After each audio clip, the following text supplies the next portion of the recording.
اعوذ باللہ من الشیطان الرجیم بسم اللہ الرحمن الرحیم الحمد للہ رب العالمین والصلاة والسلام علی سید الانبیاء والمرسلین اما بعد فاعوذ باللہ من الشیطان الرجیم بسم اللہ الرحمن الرحیم ان اللہ وملائکتہ یصلون علی النبی یا ایھا الذین آمنوا صلوا علیہ وسلموا تسلیما۔ فرمان مصطفیٰ صلی اللہ تعالی علیہ وآلہ وسلم ہے کہ جس نے مجھ پر ایک مرتبہ درود پاک پڑھا اللہ تعالیٰ اس پر 10 رحمتیں نازل فرماتا ہے۔ اللہ تعالیٰ ہم سب کو درود پاک پڑھنے کی توفیق عطا فرمائے اور اس کے فیض و برکات سے ہمیں فیض یاب فرمائے۔ تو پیارے بھائیوں اور پیاری بہنوں، آج رمضان کی پہلی رات ہے، تو اس کے حوالے سے ہم ایک موضوع لے کر آئے ہیں، اور اس موضوع کا جو نام ہے وہ ہے سرخ یاقوت کا گھر۔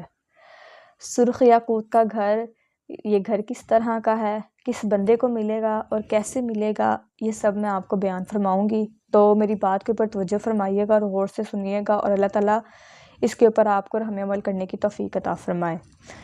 چنانچہ حضرت سیدنا ابو سعید خدری رضی اللہ تعالیٰ عنہ سے روایت ہے کہ نبی اکرم صلی اللہ علیہ وسلم کا فرمان عالی شان ہے کہ جب ماہ رمضان کی پہلی رات آتی ہے تو 7 آسمانوں کے دروازے کھول دیے جاتے ہیں اور آخری رات تک وہ دروازے بند نہیں ہوتے۔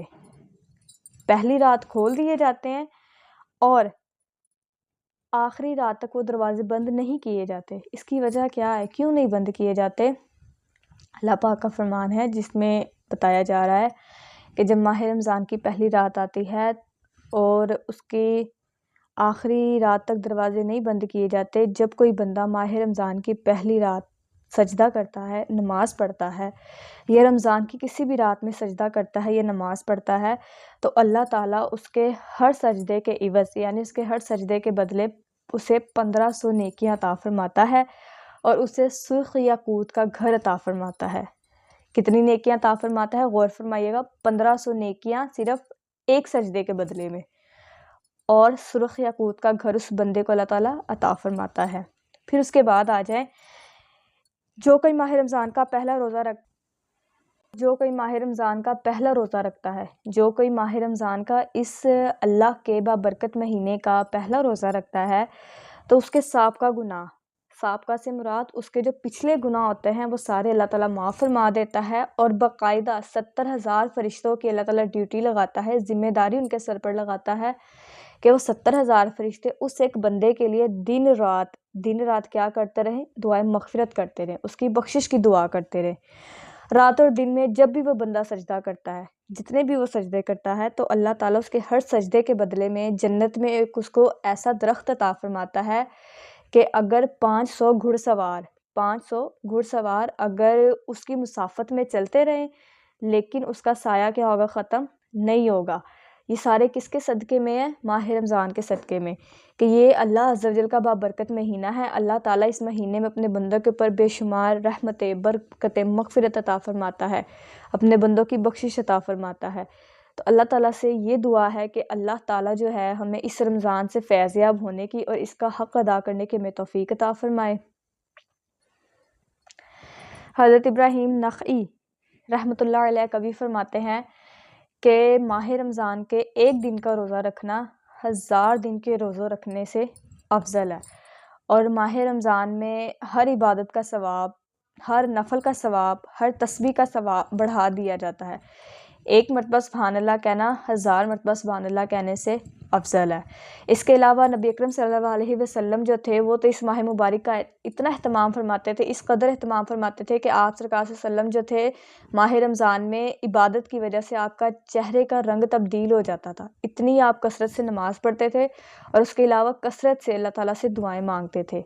سبھی نے اپنے بندوں کے لیے بخشش تو مانگی ہے، لیکن اللہ تعالیٰ کی ذات ہم بندوں کے اوپر اتنی بے نیاز ہے کہ وہ اتنا ہمارے اوپر کرم کرتی ہے کہ اللہ تعالیٰ نے مسلمان کے لیے رستے سے اگر وہ جا رہا ہے اور اس کو رستے میں پتھر نظر آ رہا ہے، اگر اس نے وہ پتھر ہٹا دیا ہے، میری بات پر غور فرمائیے گا کہ چھوٹی چھوٹی باتیں جو میں آپ سے بیان فرما رہی کہ رستے میں اس کو ایک پتھر نظر آ رہا ہے، اس نے اس پتھر کو ہٹا دیا ہے کہ اس پتھر سے کسی کا نقصان ہو سکتا ہے، اس پتھر ہٹانے کے بدلے میں اللہ تعالیٰ اس کو اتنی نیکیاں عطا فرماتا ہے کہ اللہ تعالیٰ نے اپنے بندوں کے لیے قدم قدم پر بخشش رکھی ہوئی ہے، رحمت رکھی، مغفرت رکھی ہوئی ہے.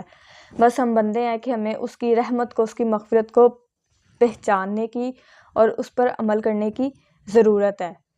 اس کے علاوہ رمضان میں زیادہ سے زیادہ، جیسا کہ آپ کو پتہ ہے کہ اس ماہ رمضان میں مسجدیں آباد ہو جاتی ہیں، اس کے علاوہ ہر گھر سے رحمت اور برکت کی آوازیں اللہ تعالیٰ صدائیں لگا رہا ہے. اللہ تعالیٰ کے فرشتوں کی ذمہ داری لگائی جاتی ہے کہ جس گھر میں روزہ دار ہے اس گھر کو محفوظ رکھو. اور روزہ دار کے جو منہ کی بدبو ہوتی ہے، مطلب ایک بھوک پیاس کی وجہ سے منہ میں اسمیل پیدا ہو جاتی ہے نا، تو وہ جو اسمیل ہوتی ہے، وہ جو بو ہوتی ہے، ہم اس کو بدبو بھی نہیں کہیں گے، وہ جو بو ہوتی ہے وہ اللہ تعالیٰ کو مشک سے بھی زیادہ عزیز ہے. مشک سے بھی زیادہ اللہ تعالیٰ اس کو کیا کرتے ہیں؟ پسند فرماتے ہیں. اور یہ کس کی وجہ سے؟ ماہ رمضان کے بدلے میں، کیونکہ یہ آقا کا جو رجب المرجب ہے وہ آقا کا مہینہ ہے، اور جو رمضان ہے وہ کس کا مہینہ ہے؟ وہ پیارے اللہ عز و جل کا مہینہ ہے. اور اللہ تعالیٰ اس مہینے میں اس کے 3 عشرے ہوتے ہیں نا، عشرہ مغفرت، عشرہ رحمت اور عشرہ برکت. تو ان 3 عشروں میں اللہ تعالیٰ کیا فرماتے ہیں کہ جیسے جیسے ان کے نام ہوتے ہیں اللہ تعالیٰ اپنے مسلمان بندوں کو ویسے ویسے نوازتے ہیں. تو اللہ تعالیٰ ہمیں اس مہینے میں زیادہ سے زیادہ نیکیاں کرنے کی توفیق عطا فرمائے، اور ساتھ ہی ساتھ اس رمضان کا ہمیں حق ادا کرنے کی توفیق عطا فرمائے. میں آپ سے 2 نور اور 2 اندھیرے، 2 نور اور 2 اندھیروں کے بارے میں ذکر کرنے جا رہی ہوں کہ جب حضرت موسیٰ علیہ السلام اللہ تعالیٰ سے ہم کلام ہوئے تو اللہ تعالیٰ نے حضرت موسیٰ علیہ السلام سے ارشاد فرمایا کہ اے موسیٰ میں نے امت محمدیہ کو 2 نور عطا کیے ہیں. تو حضرت موسیٰ علیہ السلام نے سوال کیا کہ اے اللہ عز و جل وہ 2 نور کون سے ہیں؟ تو اللہ تعالیٰ نے جواباً ارشاد فرمایا کہ وہ 2 نور ہیں، ایک نور رمضان اور دوسرا نور قرآن. پھر حضرت موسیٰ علیہ السلام نے اللہ تعالیٰ سے دوبارہ سے سوال کیا کہ اے اللہ امت محمدیہ میں 2 اندھیرے کون سے ہیں؟ تو اللہ تعالیٰ نے ارشاد فرمایا کہ ایک اندھیرا قبر کا اور دوسرا اندھیرا قیامت کا. تو اس روایت سے آپ اندازہ لگائیں کہ اللہ تعالیٰ نے ماہ رمضان کو کتنی زیادہ اہمیت دی ہے. رمضان کی اہمیت کا اندازہ اس بات سے بھی لگایا جا سکتا ہے کہ اللہ تعالیٰ نے رمضان کو اپنا مہینہ قرار دیا ہے، رب عز و جل کا مہینہ قرار دیا ہے. اور آپ کو پتہ ہے پورے سال میں رمضان صرف ایک مہینہ ہمارے پاس مہمان بن کر آتا ہے اور ویسے ہی چلا جاتا ہے. اس کے بعد دوبارہ اگلے سال رمضان مہمان بن کر آتا ہے اور چلا جاتا ہے. جس طرح ایک مہمان ہمارے گھر میں آتے ہیں، ہمارے گناہ ساتھ لے کر جاتے ہیں، اپنی رحمت اور اپنی برکت، اپنا نصیب لے کر آتے ہیں، اس طرح جو رمضان ہے وہ بھی ہمارے درمیان اپنی رحمت، اپنی برکت لے کر آتا ہے. اب ہم شفاعت کی بات کرتے ہیں کہ روزہ ہمارے لیے کیسے شفاعت کرے گا. فرمان مصطفیٰ صلی اللہ تعالیٰ علیہ وسلم ہے کہ روزہ اور قرآن یہ 2 چیزیں ہیں رمضان میں جس کے اوپر ہماری زیادہ. ہم شفاعت کی بات کریں گے کہ ماہ رمضان کس طرح اپنے بندوں کے لیے باعث شفاعت ہے. فرمان مصطفیٰ صلی اللہ تعالیٰ علیہ وسلم ہے کہ روزہ اور قرآن قیامت کے دن اپنے روزہ دار بندے کے لیے شفاعت کریں گے. اب وہ کیسے کریں گے، کس طرح کریں گے، وہ بھی میں آپ کو بیان کرتی جاؤں کہ جو روزہ ہوگا وہ اللہ تعالیٰ کی بارگاہ میں حاضر ہوگا اور اللہ تعالیٰ سے عرض کرے گا، اللہ تعالیٰ سے شفاعت کرے گا کہ اے اللہ میں نے تیرے اس بندے کو سارا دن کھانے پینے اور خواہشوں سے روک رکھا تھا، تو میری شفاعت اس بندے کے حق میں، اس روزہ دار کے حق میں قبول فرما. دوسری طرف قرآن حاضر ہوگا، قرآن کہے گا کہ اے اللہ میں نے تیرے اس بندے کو ساری رات سونے نہیں دیا، ساری رات یہ بندہ قرآن شریف کی تلاوت کرتا رہا ہے، تو اس کے حق میں میری شفاعت قبول فرما.